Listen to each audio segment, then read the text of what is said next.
하나님의 말씀 예레미야 52장 24절에서 34절까지 말씀입니다. 우리 한 목소리로 읽겠습니다. 24절. 사령관이 대제사장 스라야와 부제사장 스바냐와 성전 문지기 세 사람을 사로잡고 또 성 안에서 사람을 사로잡았으니 곧 군사를 거느린 지휘관 한 사람과 또 성중에서 만난 왕의 내시 7명과 군인을 감독하는 군 지휘관의 서기관 하나와 성 안에서 만난 평민 60명이라. 사령관 느부사라다는 그들을 사로잡아 리블리에 있는 바벨론의 왕에게 나아가매 바벨론의 왕이 하마 땅 리블라에서 다 쳐 죽였더라. 이와 같이 가 사로잡혀 본국에서 떠났더라. 느부갓네살이 사로잡아간 백성은 이러하니라. 제7년에 유다인이 3023명이요 느부갓네살의 18째 해에 예루살렘에서 사로잡아간 자가 832명이요 느부갓네살의 제23년에 사령관 느부사라단이 사로잡아간 유다 사람이 745명이니 그 총수가 4600명이더라. 유다왕 여호야긴이 사로잡혀간 지 37년 곧 바벨론의 에월 무로닥 왕의 즉위 원년 12째 달 25째 날 그가 유다의 여호야긴 왕의 머리를 들어주었고 감옥에서 풀어주었더라. 그에게 친절하게 말하고 그의 자리를 그와 함께 바벨론에 있는 왕들의 자리보다 높이고 그 제수의 의복을 갈아입혔고 그의 평생 동안 항상 왕의 앞에서 먹게 하였으며 그가 날마다 쓸 것을 바벨론의 왕에게서 받는 정량이 있었고 죽는 날까지 곧 종신토록 받았더라. 아멘. 역사란 역사가의 관점에 의해서 쓰여지잖아요. 그래서 어떻게 역사를 보느냐에 따라서 해석하느냐에 따라서 역사는 굉장히 다르게 쓰여질 수 있습니다. 인간의 역사를 바라보고 기록한 수많은 역사서들이 있는데 우리가 가장 중요하게 여길 것은 구속사죠. 하나님의 구속의 관점에서 역사를 읽어가는 방법입니다. 다른 말로 하나님께서 이 땅에 남기신 중요한 하나님의 발자취라고 할 수가 있습니다. 성경의 역사는 단순히 이스라엘만의 역사가 아닙니다. 이스라엘을 중심으로 한 하나님의 발자취를 말하죠. 그래서 이 발자취는 어떻게 하나님께서 인간을 구속하는가, 구원하는가에 초점을 맞춰진 발자취라고 할 수가 있어요. 하나님의 모든 행동들이 어떻게 우리를 구원하시기 위한 행동인가, 이런 관점에서 우리가 보는 거죠. 그래서 어쩌면 세상 역사서와 성경이 말하고 말씀하시는 이 역사가 조금 차이가 날 수가 있어요. 근데 그 차이는 결국은 어떤 관점에서 기록했느냐, 이 차이가 되는 거죠. 마태복음에 보면은 예수님의 족보 얘기가 나오잖아요. 그 족보는 가만히 보면 하나님의 구속사의 발자취를 가장 분명하게 드러낸 것이다 할 수가 있어요. 그 족보의 핵심 정신은 은혜입니다. 은혜. 하나님의 손길이 어떻게 자격 없는 사람들을 구속사의 중심에 자격 있는 자로 세워갔는가, 그런 이야기. 구속사 이야기 중에서 그 이야기 전에 우리가 오늘 보면은 제사장 얘기가 나오죠. 대제사장 스라야와 부제사장 스바냐, 두 사람이 등장을 해요. 이 사람이 느부사라단에 의해서 잡힙니다. 그리고 바벨론 왕에게 나아가서 거기서 죽지요. 하나님의 제사장의 역할이 굉장히 중요하다라는 거예요. 하나님께서는 대제사장을 하나님의 예배를 수호하는, 또 율법의 수호자로 임명하셨습니다. 이들이 잡히고 죽는 과정에 하나님의 은혜가 개입하지 않아요. 예배를 지키지 못한 것은 제사장의 책임이라, 그런 뜻이죠. 설령 하나님 앞에서 개인적으로 그것들이 잘못하지 않았다 할지라도 공적인 제사장이라는 책임이 있는 거예요. 이 두 사람이 그래서 하나님께 보호를 받지 못하고 잡힙니다. 포로로 끌려가는 것도 아니고 죽습니다. 시드기야 왕의 아들들이 다 죽고 시드기야 왕이 눈이 뽑혀서 끌려갈 때 하나님이 긍휼 은혜가 역사하지 않습니다.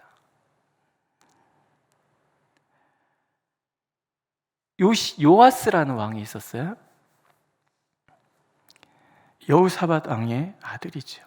7살 그 애가 태어나던 해에 이 왕이 죽고 아달랴라는 여왕이 등장을 하죠. 여호사밧의 왕들을 다 죽이고 제가 왕으로 여왕이 돼요. 근데 그때 이 요아스 왕의 누나가 대제사장의 사모님이었어요. 숨기죠, 성전에. 그때 대제사장 이름이 여호야다예요. 7년 동안 성전에서 이 왕을 보호하고 있다가 마지막에 모든 제사장들을 다 모으고 레위 지파 사람들을 다 모아서 반란을 일으키죠. 왕의 계보는 다윗 왕의 후손이어야 한다. 그래서 요아스 왕이 7살 때 왕이 됩니다. 7살짜리가 뭐 합니까? 그때 여호야다가 요아스 왕을 보필을 해서 이스라엘 나라를 새롭게 세워요. 율법을 새롭게 백성들과 하나님과 그 계약을 다시 체결하게 하고, 그 다음에 성전의 모든 우상 숭배를 다 없애고, 그리고 그가 종교 개혁 운동을 일으킵니다. 그가 죽을 때 이스라엘 백성들이 다윗 왕의 묘실에 그를 모셔요. 하나님께서 여호야다의 그 행위를 보시고 그를 이스라엘의 왕과 같은 은혜를 베풀어 주셨다. 그런 이야기예요. 대제사장인데 왕의 반열에 들어가는 거예요. 왜? 그가 하나님의 예배를 수호해냈기 때문에. 후에 우시야 왕이라는 사람이 또 등장을 해요. 이 사람은 굉장히 선한 왕이었어요. 그가 하나님 앞에 선한 행동을 했기 때문에 하나님이 그가 가는 곳에 승리하게 만들어줍니다. 이사야 선지자가 하나님을 만났던 것도 우시야 왕이 죽을 때였거든요. 우시야 왕이 죽던 해에 하늘이 열리면서 이사야가 보는 거예요. 왜냐하면 우시야 왕이 굉장히 중요한, 정치적으로나 어떤 여러 가지 면에서 좋은 정치를 폈던 왕이었기 때문에 그래요. 그때 나라가 강대했거든요. 그 왕이 잘 될 때 교만했어요. 그래서 성전에 들어가서 대제사장이 해야 되는 분향을 자기가 하려고 그래요. 절대 권력자잖아요. 근데 그때 대제사장이 막아섭니다. 할 수 없다. 목숨 걸고 막아서는 거예요. 이건 법도에 어긋나는 것이다라고 얘기해요. 그때 하나님께서 제사장의 편을 들어주세요. 우시야 왕이 문둥병에 걸리는 거예요. 하나님 편 들어주셨다는 얘기죠. 그러니까 대제사장의 역할은 그런 거예요. 하나님의 예배를 수호해야 할 책임이 있는 거예요. 그러나 지금 이 사람들 스라야와 스바냐는 그런 역할을 하지 않았다는 거예요. 결국 하나님께서 이들을 그냥 아무 긍휼을 베푸지 않고 죽게 내버려 두시는 거예요. 심판하시는 거죠.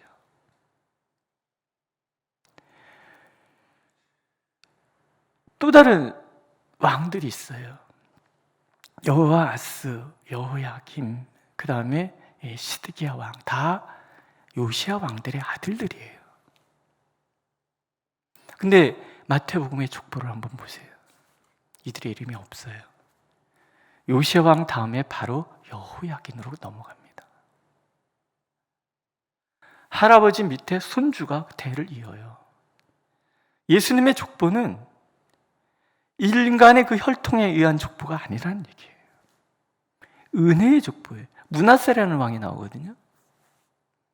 열왕기서에 보면 유다가 멸망한 이유를 므낫세 왕 책임이라고 얘기를 해요. 므낫세 왕이 12살의 왕이 돼가지고 아버지 히스기야 왕이 얼마나 선한 왕이었습니까? 이스라엘 역사 속에서 요시야 왕과 히스기야 왕만큼 다윗보다 더 나은 왕이라고 얘기하는 사람이 없었단 말이에요. 그 왕의 아들인데 이 왕은 오히려 아버지와 반대의 길을 갑니다. 수없이 많은 사람을 죽여요. 그리고 우상 숭배를 아주 그 어떤 왕보다도 세게 그렇게 시행을 하고 그런 왕이 돼요. 근데 족보에 들어가요. 요 역대서에 보면은 말년에 그가 포로로 끌려갔다가 거기서 하나님 앞에 회개를 합니다. 아주 50년 넘게 통치한 왕이 말년에 하나님 앞에 회개해요. 근데 그 회개했다는 한 가지 때문에 이스라엘을 망하게 한 원인을 제공한 왕이 예수 그리스도의 족보에 들어가요. 무슨 뜻이겠습니까? 두 가지잖아요. 여호아스, 여호야김, 시드기야의 최대의 잘못은 하나님의 말씀이 선포될 때 순종하지 않는 거예요. 여호야김 왕이 어떻게 했습니까? 우리 앞에 읽었잖아요. 하나님께서 하나님의 말씀을 바로에게 적어서 갖다 왕에게 읽어줬는데 옷을 찢고 회개해야 될 그 왕이 그것을 칼로 다 쪼개서 불에 태워버려요. 하나님의 말씀에 대해서 아무런 감동도 아무런 순종하고자 하는 마음도 없었다는 얘기죠. 시드기야 왕도 그렇잖아요. 예레미야에게 묻습니다. 하나님의 뜻이 무엇인가? 하나님의 뜻을 얘기합니다. 항복하십시오. 그러면 하나님께서 당신을 살려주실 것입니다. 그게 뭐예요? 당신을 통해서 그리스도의 계보를 이어가도록 하나님 만들어 주실 것입니다. 왜냐하면 여호야김은 이미 끝났으니까. 여호야김도 이미 하나님께 옳지 않다고 판정했기 때문에 시드기야에게 기회가 주어진 거예요. 그리스도의 구속사의 중심에 설 수 있는 기회. 그런데 시드기야가 두려워서 체면 때문에 거부하잖아요. 결국 아들들이 다 죽습니다. 자기 보는 앞에서. 이미 계보가 끝났다는 얘기잖아요. 자신도 눈이 뽑혀서. 볼 줄 모르는 사람은, 영적인 눈이 없는 사람은 육의 눈이 없는 거랑 같다는 얘기죠. 결국 포로로 끌려가서 거기서 그냥 허망하게 인생을 마치는 거예요. 그리고 하나님께서 다윗에게 약속하신 대로 여호야긴을 다시 복권시켜서 죄수의 옷을 벗기고 용서하셨다는 얘기예요. 그리고 그 바벨론의 왕과 같은 상, 근데 다른 포로를 끌려왔던 다른 왕들과는 비교할 수 없이 왕과 독대하면서 함께 왕과 식사하는 그런 위치로까지 올려주고 바벨론의 왕이 죽을 때까지 모든 것을 책임져 주잖아요. 그리고 이 여호야긴 왕의 아들이 스알디엘이고 그 아들이 스룹바벨이에요. 희망이고 어린 나이에 포로로 끌려간 왕을 복권시켜서 하나님께서는 스룹바벨을 통하여 회복운동을 일으키도록 하나님 예비하고 계시는 거예요. 중요한 것은 은혜인 거예요. 그리고 순종인 거지요. 요시야 왕의 그 업적을 하나님 잊지 않으시는 거예요. 아들들은 자격이 없어요. 그러나 그 손주를 통해서 하나님은 구속사의 거대한 줄기가 흘러가도록 그렇게 인도해 가시는 거죠. 이게 우리에게는 굉장히 중요한 거예요. 우리는 늘 두 가지를 기억해요. 하나는 하나님 앞에서의 순종입니다. 순종하면 하나님이 책임져 주시는 거예요. 부족할지라도 책임져 주시는 거예요. 대제사 여기 스라야와 부제사장 스바냐, 대제사장도요. 이게 가문의 계보를 이어가는 거잖아요. 거기도 끝나요, 이 사람들이 죽으면서. 그런데 스룹바벨과 함께 돌아온 여호수아라는 대제사장이 있잖아요. 하나님이 그 옷도 벗겨주십니다. 용서해 주시는 거예요. 스룹바벨과 여호수아. 우리가 스가랴 선지를 통해서 만나는 이 두 사람. 결국 하나님의 은혜가 예배를 다시 회복시키게 하고 하나님의 은혜가 구속사의 거대한 줄기가 흘러가도록 그렇게 만들어가는 거예요. 오늘 우리가 할 수 있는 것은 그래서 두 가지인 거예요. 하나님의 말씀에 순종하는 것이고 하나님의 은혜를 사모하는 거지. 예레미야서 전체를 통해서 우리가 찾아야 될 단어는 그래서 이 두 가지인 거예요. 순종과 은혜. 하나님의 은혜가 함께하는 사람은 희망이 있는 거예요. 평안이 있는 것이고 미래가 있는 거예요. 그러나 하나님을 거역하는 사람은 그 이름조차도 하나님의 구속사에서 제외시켜 버린다, 그런 거지요. 예레미야 선지자는 하나님 앞에 순종하였기 때문에 온 이스라엘이, 후대의 온 이스라엘이 가장 존경하는 선지자가 되었어요. 하늘의 별처럼 하나님이 빛나게 하시는 거죠. 오늘도 우리가 하나님 앞에 서면 하나님 그렇게 우리를 인도해 가실 거예요. 반면에 여호아스나 여호야김이나 시드기야처럼 이름은 남았으나 아무런 은혜도 없는 삶을 살아가는 그런 삶을 살 수도 있다는 거죠. 오늘도 하나님께서는 우리가 하나님 앞에 순종함으로 하나님의 구속사의 중심이 되어서 우리 가정, 우리 교회, 나아가 이 민족까지도 하나님의 구원으로 이끌어가는 그렇게 구속사의 중심에 서는 우리가 되기를 원하고 계십니다. 기도하겠습니다. 주여, 우리가 주님 앞에 있습니다. 주님이 주신 그 사명을 붙잡고 주님의 뜻에 순종하고 오직 하나님의 은혜만을 구하며 주님 앞에 있습니다. 우리가 자격 없는 자일지라도 하나님의 그 구속의 그 큰 은혜 때문에 때로는 우리를 용서하시고 때로는 우리를 회복시키시고 때로는 우리를 존귀한 자 만들어 가시는 하나님이신 줄 믿기에 오늘도 연약한 우리들이 주님을 바라봅니다. 구원과 은혜와 긍휼의 손길을 우리에게 내미셔서 오늘도 우리가 주님의 그 구속사의 중심에 서는 복을 누리게 인도하여 주옵소서. 오직 하나님의 말씀을 사랑하여 말씀에 순종하는 삶을 살아가는 우리가 되도록 인도하여 주옵소서. 예수님의 이름으로 기도드렸습니다. 아멘. 하늘에 계신 우리 아버지, 아버지의 이름을 거룩하게 하시며 아버지의 나라가 오게 하시며 아버지의 뜻이 하늘에서와 같이 땅에서도 이루어지게 하소서. 오늘 우리에게 일용할 양식을 주시고 우리가 우리에게 잘못한 사람을 용서해 준 것 같이 우리 죄를 용서하여 주시고 우리를 시험에 빠지지 않게 하시고 악에서 구하소서. 나라와 권능과 영광이 영원히 아버지의 것입니다. 아멘.